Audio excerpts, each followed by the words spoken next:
Hi everyone, and welcome to my channel Hisame Artwork. On this video I'm going to do a summer Riverlands vanilla tour, just so I can show you guys how you can organize your farm. Quick little presentation I want to show you guys is how you can get a star fruit from your spouse if you marry a farmhand. I don't know why I said that. Anyway, so you can see here, if you marry a farmhand, you're going to have the ring instead of the pendant, and you can get the recipe from the traveling cart. And let me show you here. You can craft it if you have the ingredients. So you're going to need 5 iridium bars and a prismatic shard. And of course you have a little description here. You are from Zuzu City. You are not from Pelican Town.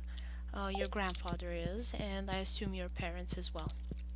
So this is your house. It's the same standard house. If you have the Riverlands farm, the house does not change. And also you do not get a spouse room. So if you're married to a player, to a farmhand, you do not get a spouse room. However, you will have his cabin or her cabin, and you can expand it as much as you want. First, I'm gonna show you this area here. I've planted some summer crops now. The beach totem, the space is pretty limited, and we usually don't really go to the mountains. Plus you have the backwoods that gets you to the mountains pretty quickly, so we decided we're only going to have the beach totem. This island here, I used it to make kind of a beehive area. This is definitely not optimized to make a lot of money. We just play it for fun. You can get a lot of money from just making high quality artisan goods. So there's really no point in filling it with what do you call them? A lot of ancient fruit and making wine for that. We do just fine with the money we gather from what you can see here. This is the barn. I haven't been here in a long time. And I've placed, as you can see, some hay floor there, and if you pick around it, you can make it look like the chickens only lay eggs there. So that is one decoration idea you can have if you want. Depends if you're gonna do the farm for prettiness or you actually want to be efficient. As same for here.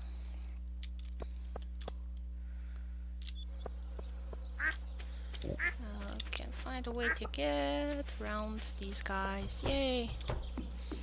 And here I have some corn and some wheat. Again, we're not that many people. I mean, we're 3 of us on this farm, so we can manage. We don't need Junimo huts here. It's not that much to collect. We kind of have what everybody does, the chores kind of separated.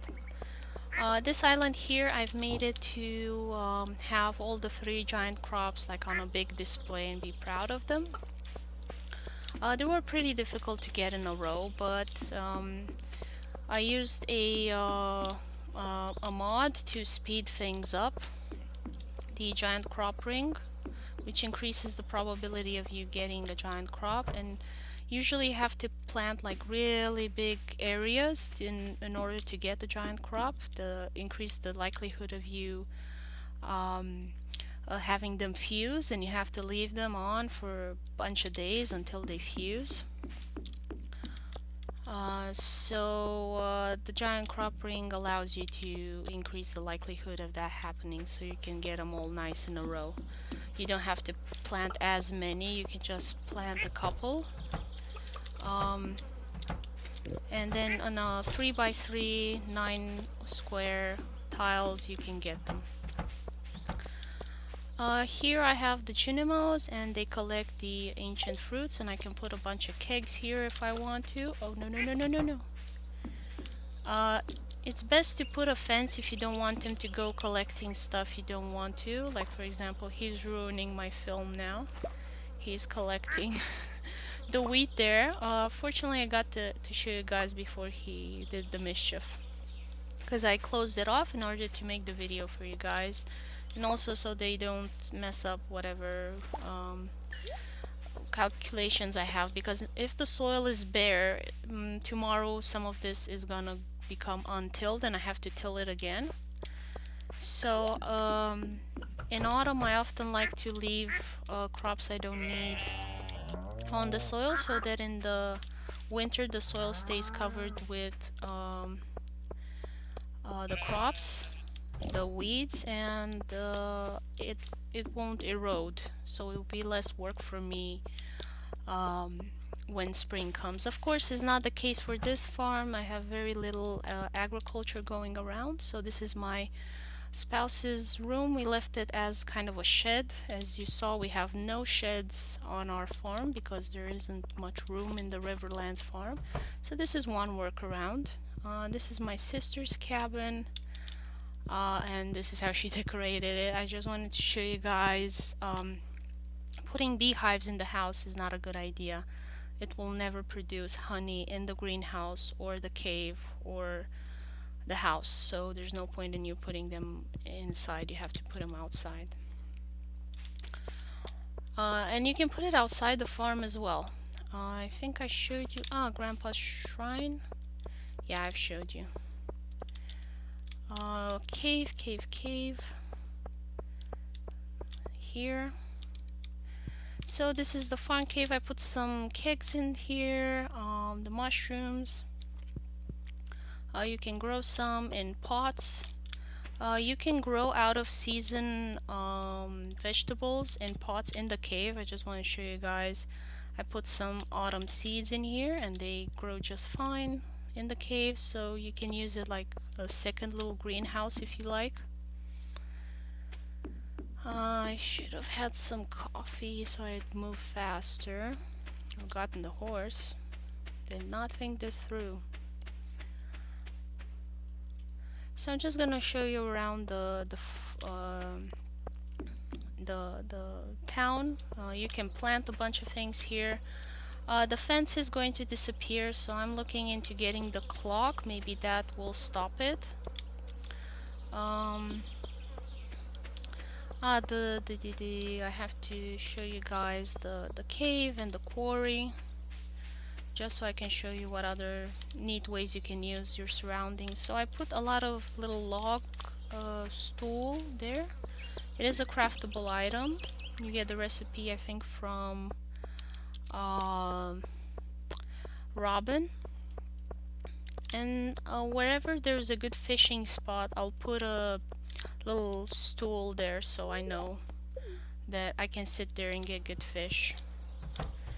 You can put crystallariums in the mine here in the quarry, and you can have an extra area where you can get diamonds, and that's another great way to get money. This is where you can sit and fish the legendary fish. The legendary fish is only in spring and when it rains, and you can use a rain totem for that. And I think I forgot to show you the cabin I have for guests on my farm. So I'm gonna go do that now after I show you the beach. So here you can plant trees on vanilla, and you can put crab pots and have another little source of money from there. Usually I use the fish to make fertilizer, and that will increase the yield of my small little farm. So we're kind of doing pretty intensive farming just to maximize the money we get from the crops, while also having a pretty little farm that doesn't look like a factory. That's why we didn't use the standard farm that has a lot of empty space. Here is a fishing area, and you can get the crimson fish during summer. The crimson fish is another legendary fish. Also the mutant fish from the sewers is a legendary fish. Now I haven't done much decoration here. Gonna show you maybe in the next videos, or you can go check out what I've done on my other farms. The town looks the same no matter what farm type you have, so this looks better when I have mods because the tiles look different. Here I put for Leia some statues.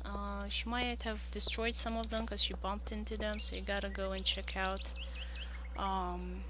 where are the areas that are safe. Here is where you can fish the dorada in the summer, so I put another stool here to sit while I fish for it. It's not a legendary rare fish, but it's pretty hard to find. Oh, I have to go show you before the gypsy cart goes away. Should have shown you this earlier. Yay, she's still here. So as you can see, I arranged this place a bit to look like kind of a selling area. You can put some flowers here as well if you want, flower pots. Let's see. I don't think she'll sell the recipe anymore because I already have it for the ring, but the crafting recipe for the ring should be there if you don't have it already. And it's 500 gold, so it's not that much. The hard part is the iridium shard, of course. I have another horse here for whoever visits, and this is the guest shed. I haven't done anything because whoever wants to come here can, you know, decorate however they want. You can see in my other videos ideas for decorating the cabins for vanilla, so you can make it really pretty even with just the vanilla items. If you're looking for ideas, you can check out my other videos, but for this one I left it bare so that whoever comes can decorate however they want. It doesn't have to have a theme like my other cabins on my other farms. This is not really for visitors. I do have a big map that is dedicated just for tourism. People come and then they leave. That is the standard farm. And it's usually the farm that most players will play. So this is how it looks at night. I've put a lot of lamps everywhere because I like it to be full of light and pretty shiny stuff. You can see there's fireflies here. I do leave some areas shrouded in darkness because I do want to be able to see the fireflies. They're really pretty, and I do enjoy all of these little things in Stardew Valley, like the petals in spring and the fireflies in summer and the snow in winter. It's really pretty. So yeah, thank you for watching. Hope it helped you, hope it inspired you. This is not a efficient farm, like unless you know the layout very well, it will be hard for you to get around, as you can see. But I know my farm in and out, so I know where all the secret little tracks are. I put paving to help me remember. And I do like having paths between the trees because I think it looks really nice, especially in real life. But there's been a lot that's been accomplished with just a little pixel art game, so yeah, awesome. Looking forward to whatever game Concerned Ape is working on, and I heard there's also going to be another update next year for Stardew Valley, some little content that will be added, so super excited for that as well. Thank you everyone for watching, and see you in the next video. Bye bye.